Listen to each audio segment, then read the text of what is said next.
Bharatiya Janata party और अन्ना द्रमुक यानी कि एआईएडीएमके ने आगामी तमिलनाडु विधानसभा चुनाव को लेकर बड़ा ऐलान किया है।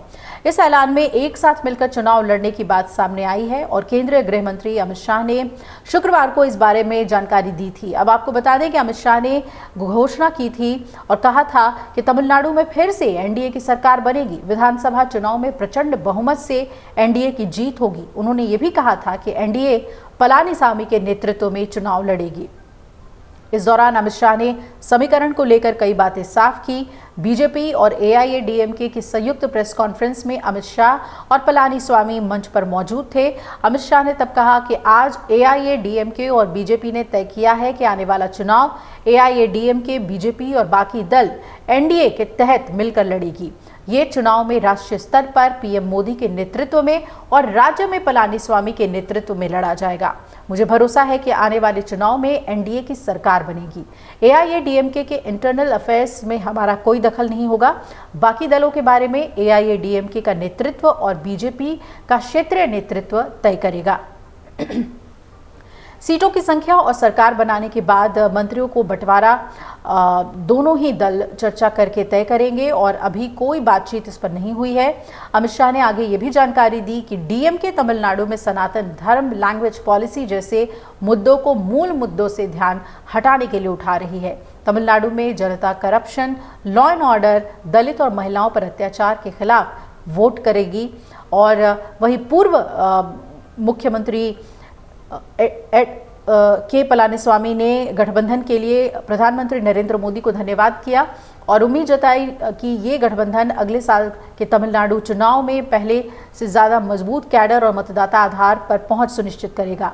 हालांकि 2021 के विधानसभा और 2024 के लोकसभा चुनाव में सत्तारूढ़ द्रमुक कांग्रेस गठबंधन के सामने ये गठजोड़ कुछ खास प्रदर्शन नहीं कर सका था, लेकिन ये अहम है कि गठबंधन बीजेपी को राज्यसभा में बढ़त दिला सकता है। राज्यसभा में अन्ना द्रमुक के 4 सांसद हैं। ऐसे में बीजेपी को उच्च सदन में नंबर के हिसाब से बढ़त मिलती है। इससे बीजेपी संसद में और ज़्यादा मजबूत हो सकती है। बीजेपी के नेतृत्व वाले गठबंधन को पहले से ही लोकसभा में पूर्ण बहुमत है। अब अन्ना द्रमुक से गठबंधन के बाद वो राज्यसभा में खुद को और मजबूत कर रही है और इससे बीजेपी नीत एनडीए गठबंधन को विधेयकों को पारित कराने में मदद मिल सकेगी।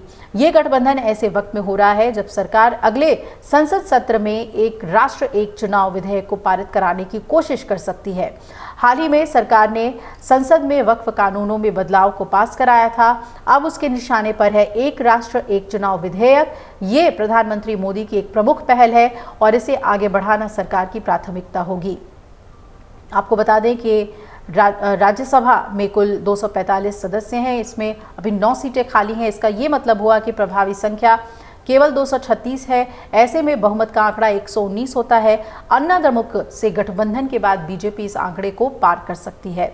राज्यसभा में एआईएडीएमके के 4 सांसद हैं। उनके नाम हैं CV Shanmugam, M Thambidurai, N Chandrasekaran और आर धर्मर। इन्हें मिलाकर बीजेपी के नेतृत्व वाले सत्तारूढ़ गठबंधन के पास राज्यसभा में 123 सांसद हो जाएंगे। ये संख्या भी बढ़कर 124 हो सकती है क्योंकि क्षेत्रीय तमिल पार्टी पीएमके के अंबुमणि रामदास का कार्यकाल जुलाई में समाप्त हो रहा है और विधानसभा की मौजूदा स्थिति के आधार पर एआईएडीएमके को ये सीट भी मिल सकती है, जिससे राज्यसभा में उनके सदस्यों की संख्या 5 हो जाएगी। इस बीच बीजेपी 7 अन्य सांसदों, 6 मनोनीत और 1 स्वतंत्र के समर्थन पर भी भरोसा कर सकती है। इसलिए पार्टी के नेतृत्व वाले एनडीए की प्रभावी ताकत 131 है। अगर आप ये वीडियो YouTube पर देख रहे हैं तो हमारे चैनल को सब्सक्राइब कर बेल आइकन दबाएं और Facebook पर देख रहे हैं तो हमारे पेज को लाइक करें। 8 मिलियन प्लस सब्सक्राइबर, आपके इस भरोसे के लिए बहुत धन्यवाद।